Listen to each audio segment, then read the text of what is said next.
got back from Ireland, I got your, Susan, she's got to start playing now.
Good morning, and welcome to Emerson Unitarian Universalist Congregation. My name is Ed Cosper, and I serve on a few committees and things around here. I mow grass, and I'm on the worship team, and I also serve as the Ministry Associate for Worship and Justice. Wow. Guess who's in the house? Let's give it up for Kathy Tomlin. Oh my goodness. Kathy is just back. I mean, just back, like within probably 48 hours back from Ireland.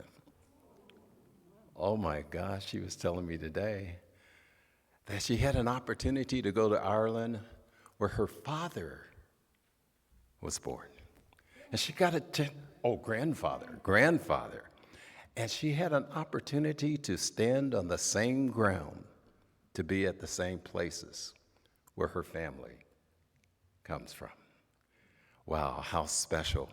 And how special it is to have your music today. Thank you, thank you, thank you.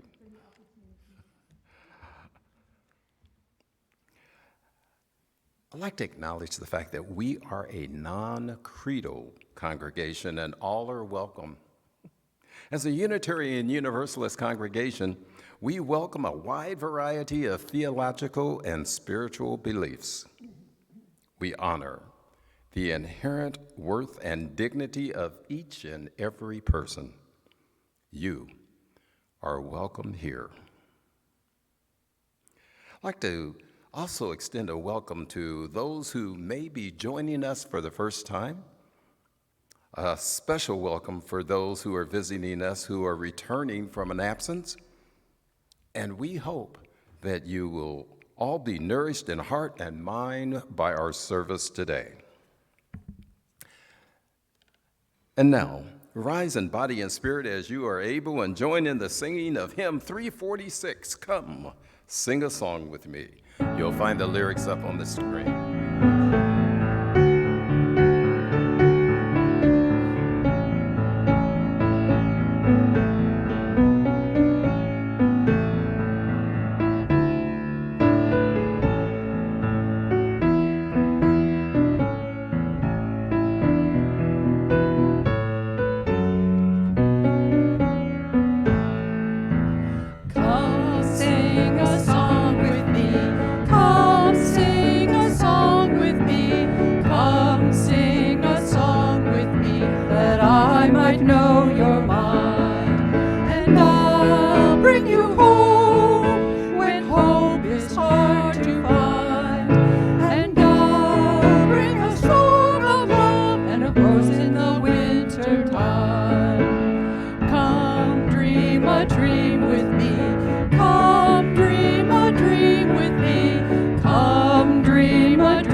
Good morning.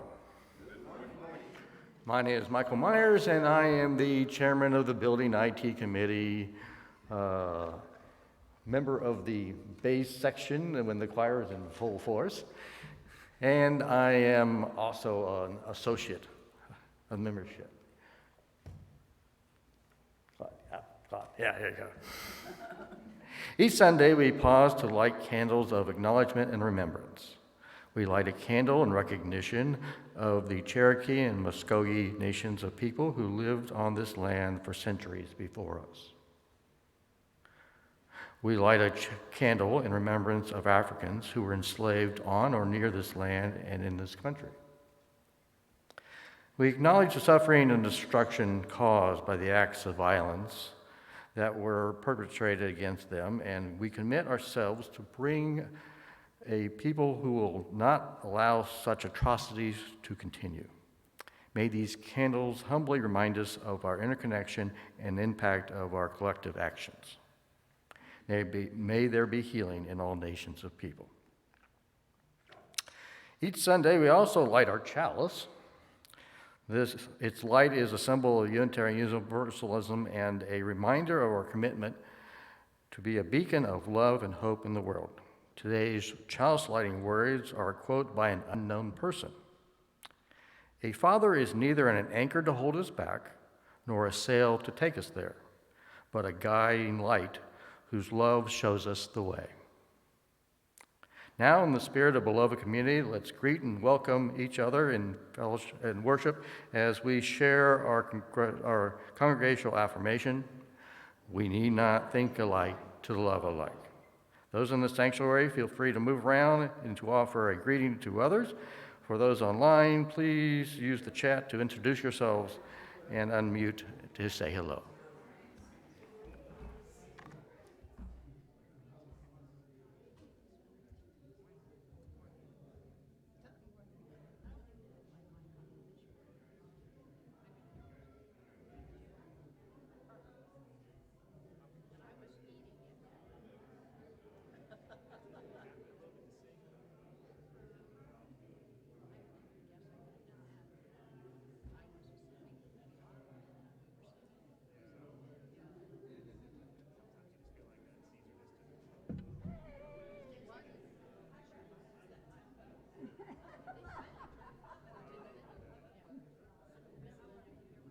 I'm good. I'm still in jet lag. That's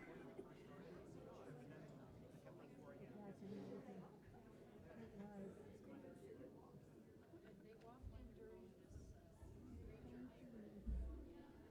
I miss being here, but I was telling them every time I get a sign of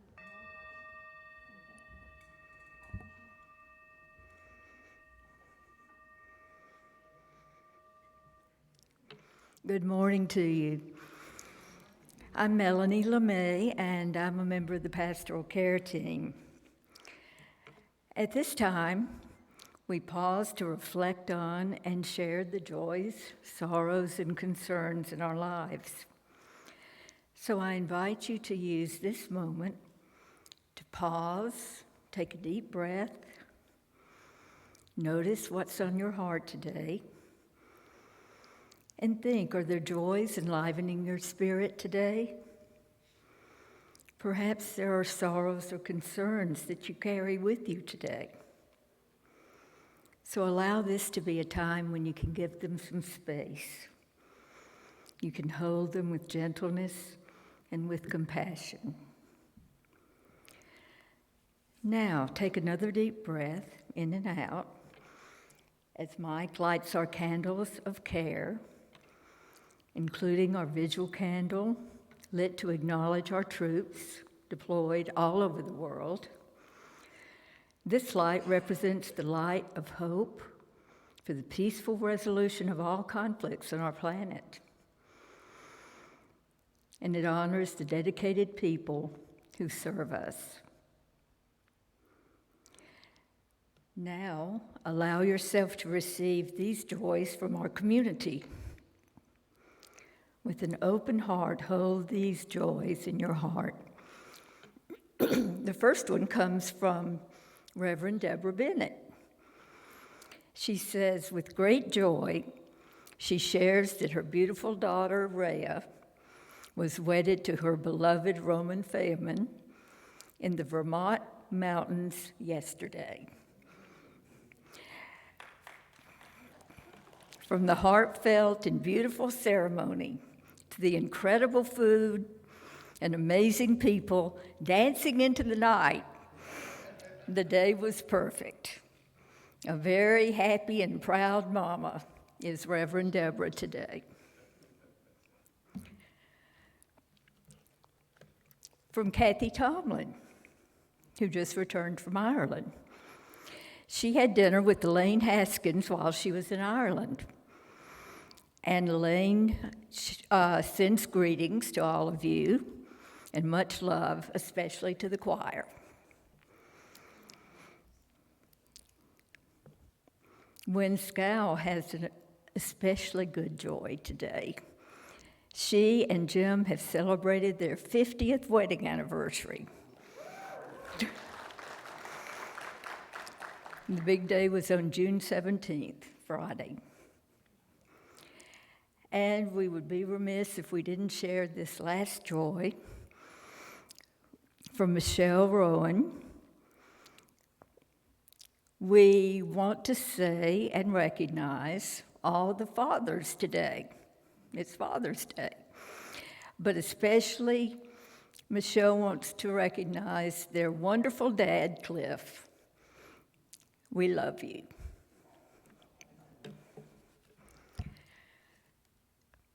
We have one sorrow to announce today. This is from Susan Ullman.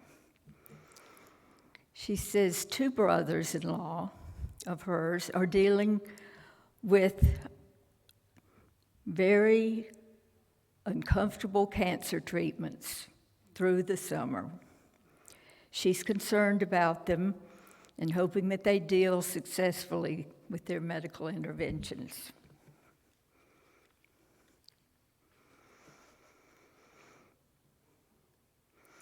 Now allow your heart to open, knowing that there are joys and sorrows that may not be spoken. Please feel free to say out loud or type into the chat the name of someone you hold in your heart today. Diane, Stacy, and Ronnie. So let's sit in silence for a moment, allowing ourselves to feel part of this community of care.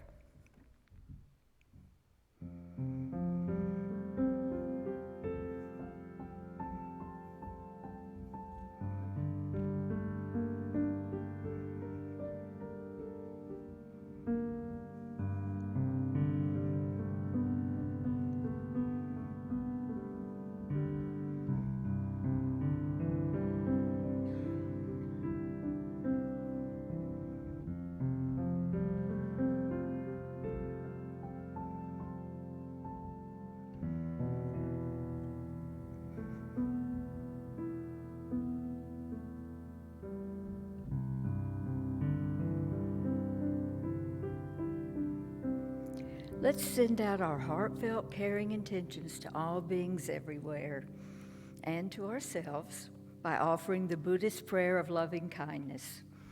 Please repeat these words after me. May we all be filled with loving kindness. May we all be free from harm and suffering. May we all be well in body, heart, and mind. May we all be at peace. Blessed be.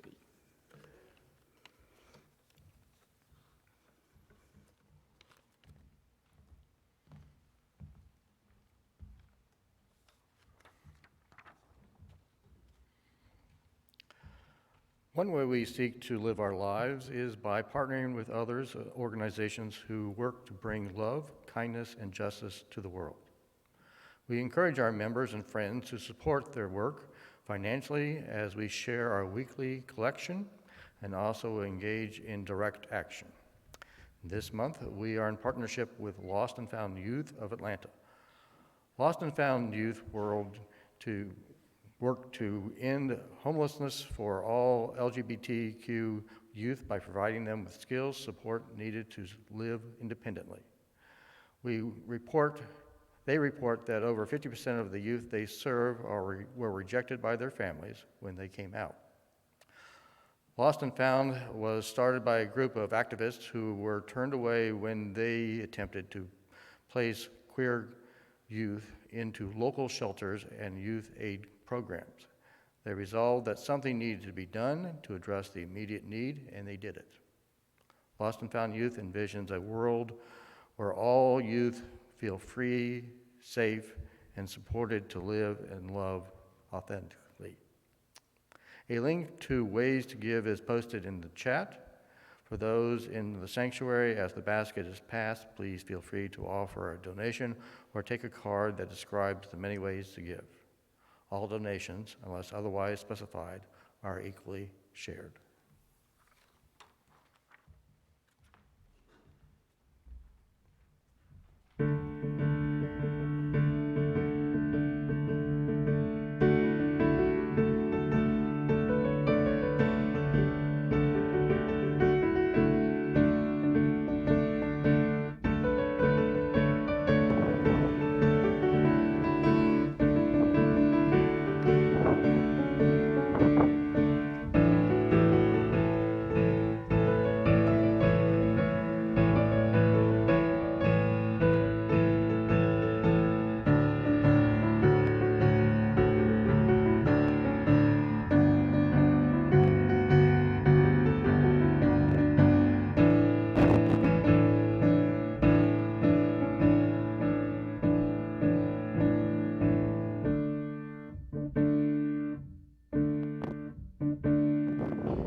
Thank you, Kathy. That was wonderful. Can you see those flowers? Pretty nice.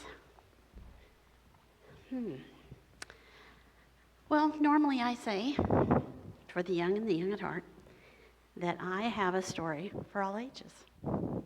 Guess what? I searched and searched and searched for 3 weeks, Ed. 3 weeks I looked for the perfect story. And I think that looking for the perfect story is a lot like looking for the perfect dad.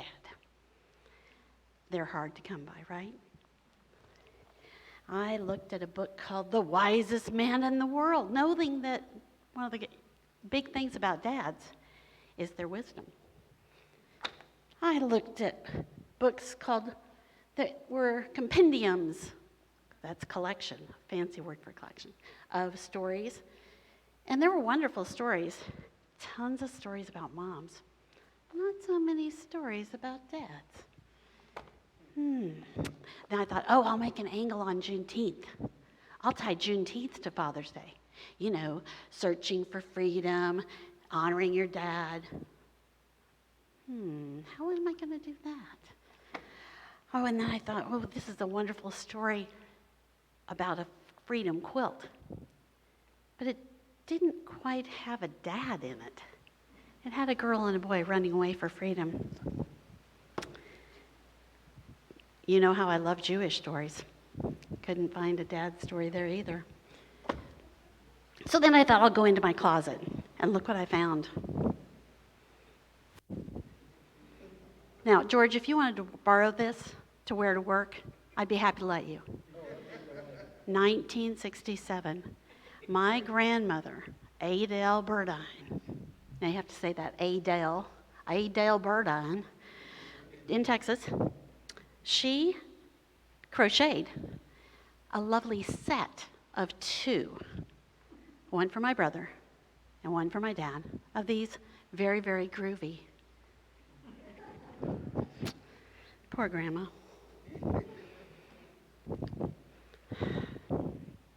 So what I have today is a handful of pennies. And these pennies are all shiny, bright, and new. And they have to do with my experience with Father's Day and a penny for your thoughts. So as I think about a penny for your thoughts about Father's Day and also about Juneteenth, who wants to tell me one sentence and give me a penny for your thoughts about Father's Day or Juneteenth. Anybody have any? I do. A penny for your thoughts. It is never too late to have a happy childhood. And take those things about your dad that are just absolutely wonderful and raise those up, because all that other stuff can make you sad sometimes. So raise that stuff up. So where do you think I got this great red hair? My dad's nickname was Red, and that's where I got it. And it's always fun because people continually ask me who colors my hair. What?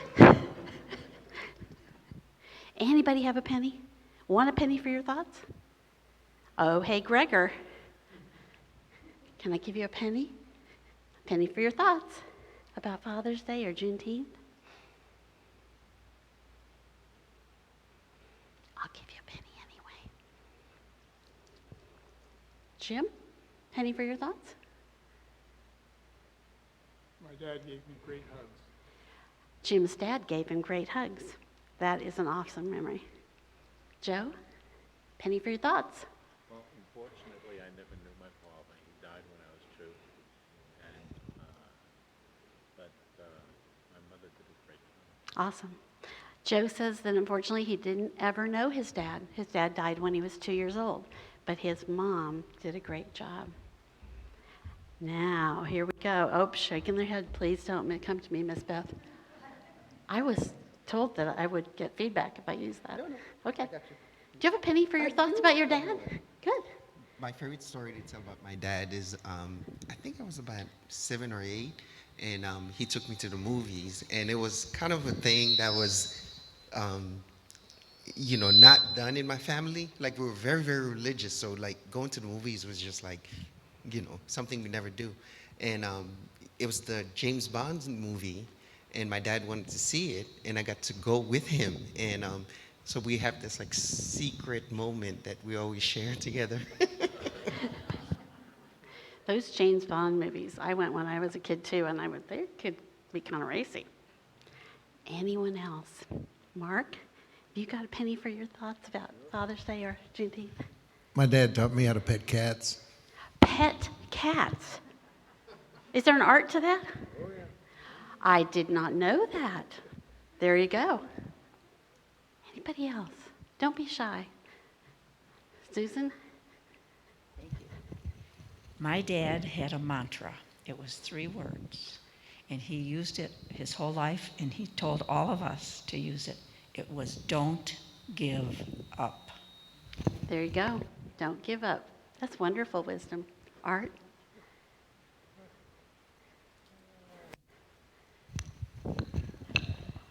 Well, when I was a kid, a penny meant quite a bit. You get a lot of candy for it. But I feel very lucky that I got to know my father when I was an adult. So. Show me your penny, Art, because I think you got. Yes, Art has not a shiny, beautiful new penny. Can I trade you? Or why don't you have that new one? All of the pennies, for those of you who are thinking about the wonderful things about your dad, and also the wonderful thing about freedom with Juneteenth. I'm going to leave this pile of beautiful, shiny pennies here in front of the podium. And as you want to, come up and think about your family and think about your freedoms today. And that, my friends, is our story for all ages today. Would you like to join me in singing our song of dedication, which you'll find in your order of service? The words are printed there. And please rise as you're willing and able.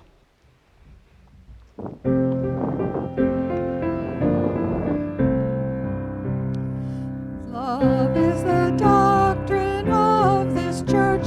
The quest for truth is its sacrament, and service is its prayer. To dwell together in peace, to seek knowledge and freedom, to serve humankind in fellowship.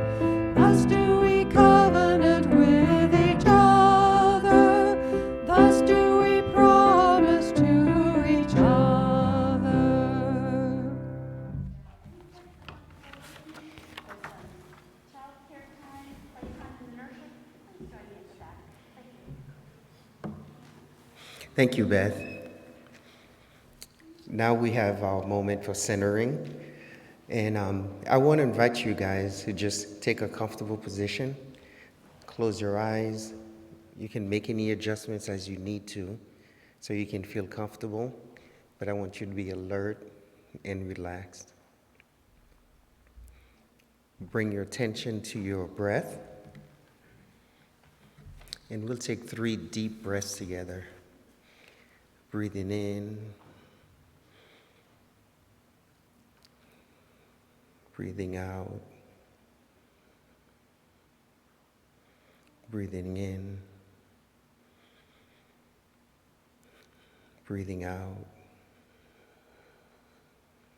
breathing in, breathing out. Feel your breath as your body hums with love and appreciation in this more present moment. Imagine a circle drawn a mile around you where we're currently sitting. Notice everything in that wide circle. There are people, there are trees, there are animals. Maybe a neighbor comes to mind, maybe a meaningful location.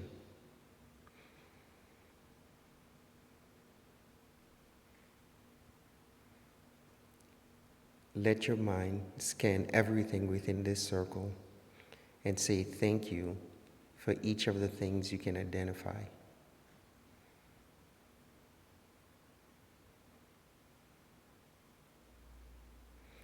There is so much greatness in your life right now. No matter what you're going through, no matter how you may feel today, you are surrounded by infinite blessings.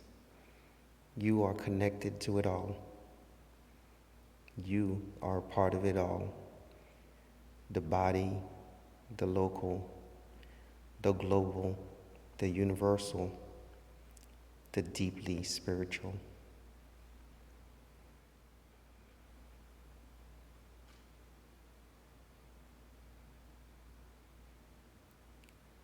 As you sit in appreciation for this present moment of the magical truth that you are incredibly best, feel a deep sense of oneness and completeness with your beautiful self in your life.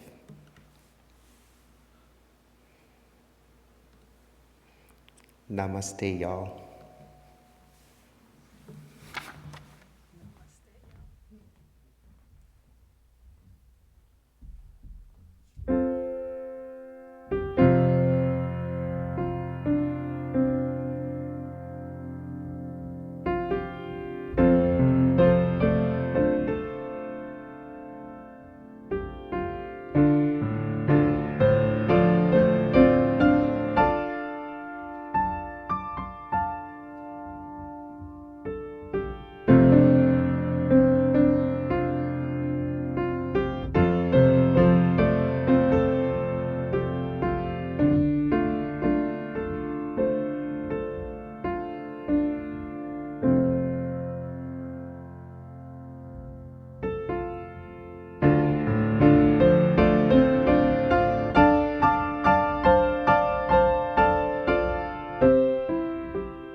Kathy is my caller right now.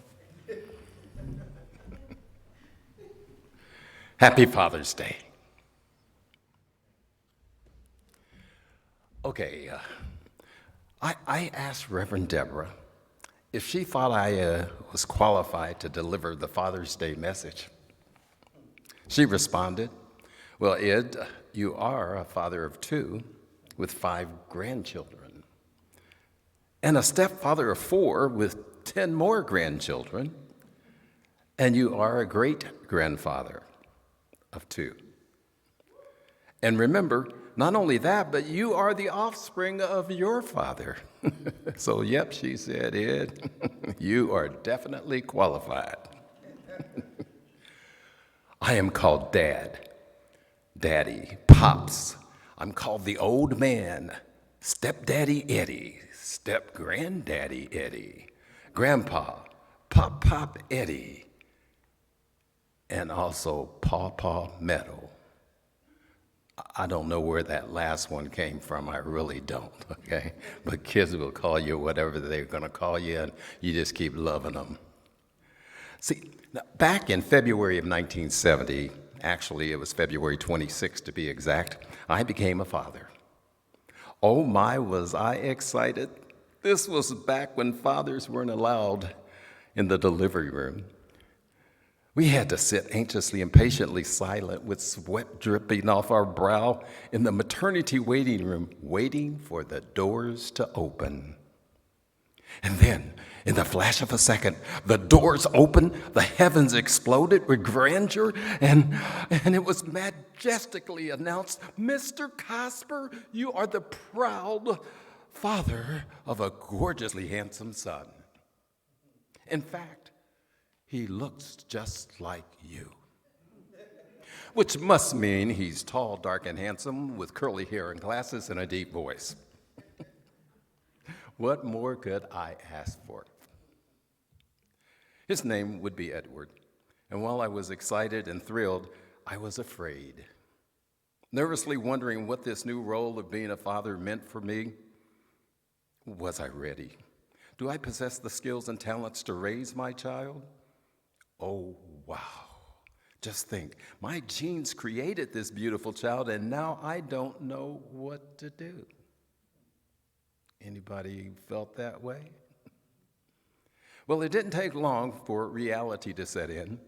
He was constantly hungry, and his diaper needed changing. Cloth diapers back then, and oh my goodness, that diaper pail that some of us remember. And I was taught to place the diaper pins between my lips as I unfolded a new white cloth diaper. I applied the baby powder, and I giggled. And he giggled back and cooed back at me. I think he likes the funny face I'm making with those diaper pins hanging out of my mouth. He's enjoying himself so much that he loses control of his bladder, and I get a face full of that liquid stuff. I think, I gathered myself. So I get out another diaper and as quickly as possible before he falls off the changing table, and I begin again. I know that all these stories are different, and all of our stories are different, except for getting that face shower. I know a bunch of you have gotten that. But our memories, our stories are unique and different. So, of course, I wanted to be a good father. You know, the father of my dreams. Someone like Robert Young, who played the father on TV show Father Knows Best back in the mid-1950s. Or Desi Arnaz playing Ricky Ricardo on the I Love Lucy show. Or Ozzie Nelson on the Adventures of Ozzie and Harriet show. Or My Three Sons, or the Brady Bunch. I think I may be losing some of y'all, may not be as old as me. So anyway, okay, so Leave It to Beaver, Little House on the Prairie, the Brady Bunch, the Cosby Show, the Jeffersons, the Fresh Prince of Bel-Air. Are you still lost? What about Frasier and Happy Days and Seinfeld? Well, all of these TV shows helped to form the intricate details to describe my dream father. Perhaps TV programming created your perfect dream father image as a youth, and maybe some of those dreams stuck with you. They sure did stick with me. Who was your dream dad? Was it a teacher, a minister, a scout leader, your best friend's dad, or your athletic coach, or was it your father? My dream father stood tall with great posture, clean shaven, perfect speech, and clear, distinct messages. Well dressed, and he was involved in family life, and he liked to play, and yeah, he liked to laugh a lot. He's the best swing pusher ever. He could push you ever so gently while gradually picking up intensity, and he would push and swing you a little harder, a little higher, a little harder, a little higher, a little harder, a little higher until you got to the top and you felt like you were going to go all the way over and you yelled, "Stop!" And then you slowly drifted back down to safety. Oh, and by the way, how long did it take you to learn who Santa was? I was 15 and still pretending to believe in Santa. I tell you, whilst I was looking down the stairs watching him sweat over the assembly instructions for my new toy. Yeah, I gotta tell you, Santa, oh well, he's a black man. But at any rate, my dream father was a great provider and sets an example of good values and ethics. He's a wonderful teacher and always gives you encouragement. He shows you how to treat your mom and sisters and brothers and your neighbors too. In fact, my dream dad teaches everyone how to love, how to be kind, and how to treat others with respect. He helps you do your homework. Often, he tells you how proud he is of you. And of course, he likes pets of all kinds. He comforts you and makes you unafraid of the outdoors, unafraid to be on a stage dancing and singing, and wouldn't think about missing one of your performances. It's a big job being a dream dad. Sweets, popcorn, and soda pops are all part of being a dream dad during those scary moments with the scary movies. He always has some coins when the ice cream truck comes up the street with that same old kiddie music that magically attracts all the kids in the neighborhood. His favorite from the truck is Orange Push-Up. It's my favorite too. My dad was brave. My dream dad, he would take me roller skating and out to ride my bike all on the same day. Oh, how I can see him running beside me, asking me to pedal harder, pedal faster, harder and faster, pedal harder and faster. And then he would trust me and just let go. Thinking back, I didn't even know he had let go. But then in my excitement as I was screaming, "I'm doing it, I'm doing it, I'm doing it, I'm riding a bike," I lost my balance and I fell. But my super dream daddy is there to pick me up and kiss my boo-boos. And then off I go again. You know, we have so many expectations for our dream dads. Little League baseball, swim lessons, how to fly a kite, hiking, fishing, learning to drive a car, handing over the keys. And that's a big step, ain't it? And then becoming a grandfather, knowingly trying to do better the second time around, holding and hugging more, knowing when to keep silent. I'm working on that one. and realizing that saying those magical words, I love you, it's not so wimpy after all. I also know that in reality, most of our dads didn't score 100% on the Dream Dad test. Perhaps we had set the scale a little bit too high. Maybe we set it so high that it brought tears to our eyes when Daddy didn't measure up. I know how angry I would become if one box wasn't checked. I would say, I'm gonna be different when I grow up. I'll show you. My kids are gonna love me. Na na na na na na.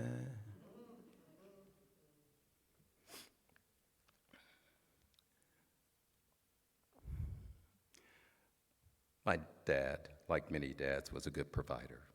We had a roof over our heads and full bellies. We were led to believe we were middle class. We were better than some, but not as good as others. My sisters and I went to Sunday school and church with my mother, but see, my dad worked at the corner grocery on Sundays. But we always ate Sunday dinner together.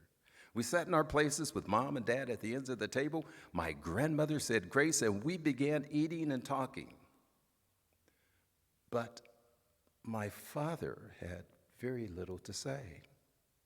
He was always at a loss for words. He and I rarely talked and have very little in common. It was almost as if my father didn't exist. I was reading recently Will Smith's book, Memoirs. You know, the actor that's serving a 10-year expulsion from his career for the slap. I remembered stuff after reading just the first paragraph, where Will Smith confesses feeling like a coward because he couldn't protect his mother or himself from verbal and physical abuse his father had delivered. Imagine growing up with such pain and feelings of worthlessness. I get it, Will. I tremble too when thinking about those internal scars, and I'm not certain if I wouldn't have flipped too under those same circumstances. You see, I feel like a coward too. And for the same reasons. I would have loved to have gotten my education and fathering from my father, but now wait a minute, Ed, stop and think, Ed, come on now. How did your father learn to be a father? See, my father never knew his father, and he was raised with no fathering examples of what to say, how to say, or when to say. I am pretty sure his grandfather, my great-grandfather, was a freed slave who may not have known his father, and so on, and so on, and so on. You know, we are celebrating Juneteenth today, the day that the last slaves in Texas were finally freed 2 years after the Emancipation Proclamation was signed. Oh my, what a wonderful day. Hallelujah. But now, just for a moment, I'd like you to stop and think what it was like when the gates flew open if you were told you were finally free. I think the first thing I would say is, what am I to do now? The only father figure I had was Massa. I never learned how to be a father. I never knew my father. Where am I to go, and how am I to live now? You know, once I realized this, I came to a point to where I finally knew I needed to make peace with my dad. I needed to demonstrate understanding because, as the author Lynn Cox says, even the best dads fall short sometimes. Does that resonate with any of you or your dads? I know I'm bouncing around a lot, but so much to talk about. And Reverend Deborah said, you can judge a good sermon by how many waste cans you filled up in writing it. So, well, as of this morning, I'm at 6 cans and counting. So, Reverend Deborah, hopefully I'm doing a good job. But I do not want to forget a main purpose for my wanting to deliver this Sunday's message. I want to draw your attention to all those fathers that are not celebrating today, to all their children who, for various reasons, don't find joy in Father's Day. They won't be picking out aftershave cologne or painstakingly trying to find the right size tie, or those who won't be serving floppy pancakes to a dad in bed by a child that's covered in flour. Perhaps their dad is incarcerated. You know, almost 2 million moms and dads in jails and prisons across America. Think of the impact of only seeing your dad in chains behind bars with armed guards keeping watch over him. In our haste to delve out punishment to these lawbreakers, let's try not to punish the children too. Maybe, just maybe with a note or no note at all, your father just abandoned the family. And just maybe you're hurting because he started a new family and you feel left behind, out of sight and forgotten. Know that you are remembered here. In the U.S., 23% of children under the age of 18 live in a single-parent home, most with mothers, and which is 3 times more than the highest level anywhere else in the world. That's according to the U.S. Census Bureau as of March of this year. There are over 14,000 foster children right here in Georgia. Most were removed from their homes due to abuse, neglect, or abandonment, according to DFACS. There are surviving children of fathers who gave the supreme sacrifice while in service to America, and also those children who are grieving the loss of a father by other means like gun violence or police brutality. We honor you. We honor these children with our loving kindness.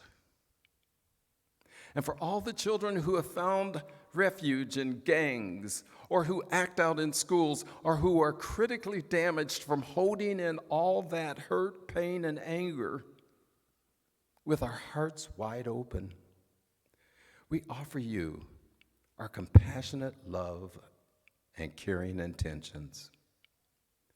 And let us not forget, please let us not forget, especially during this Pride Month, that many of our LGBTQ brothers and sisters have pains and scars and secrets from before and after coming out.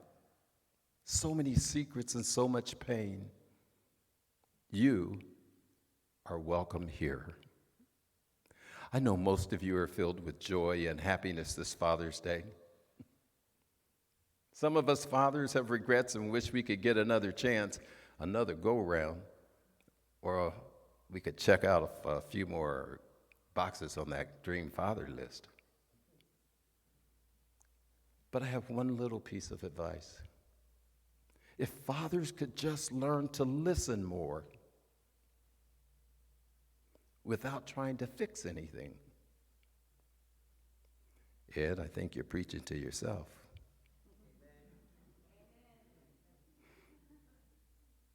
Just maybe those relationships could be better.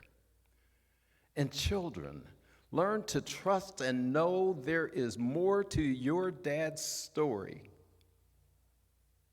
Ask him. Your father wants the best for you. Have a peaceful Father's Day. Daddy, I hope you're proud of me.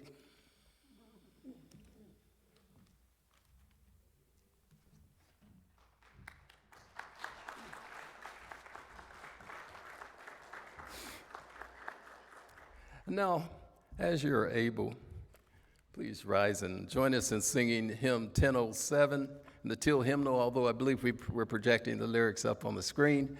And let's really sing it out. Let's really give it to it. I want Reverend Deborah to hear it all the way up there, okay?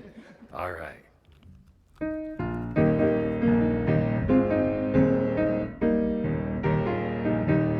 There's a river flowing in my soul. There's a river flowing in my soul. And it's telling me that I'm somebody. There's a river flowing in my soul. There's a river flowing in my heart. There's a river flowing in my heart. And it's telling me that I'm somebody. There's a river flowing in my heart. There's a river flowing in my mind. There's a river flowing in my mind. And it's telling me that I'm somebody. There's a river flowing in my mind. There's a river flowing. There's a river flowing. There's a river flowing in my soul.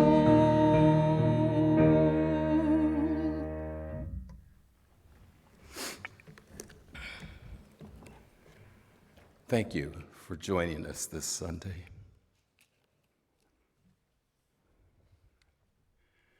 Thank you, Kathy, for joining us this Sunday. And thank you to our hymn singers, our leaders in song. And a big thank you to Michael Myers and Claude. I think you're supposed to be up here instead of up there.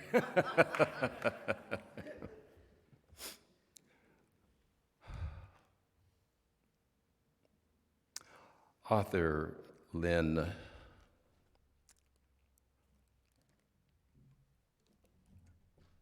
she says, may we be grateful for the nurturing we have received in our lives from sources both hidden and obvious. May we heal from the losses highlighted by Father's Day. May we nurture each other in generations to come. May the friendship and love we have in our lives today ease the pain and amplify the positive memories of our past. May this be a day of reconciliation and peace.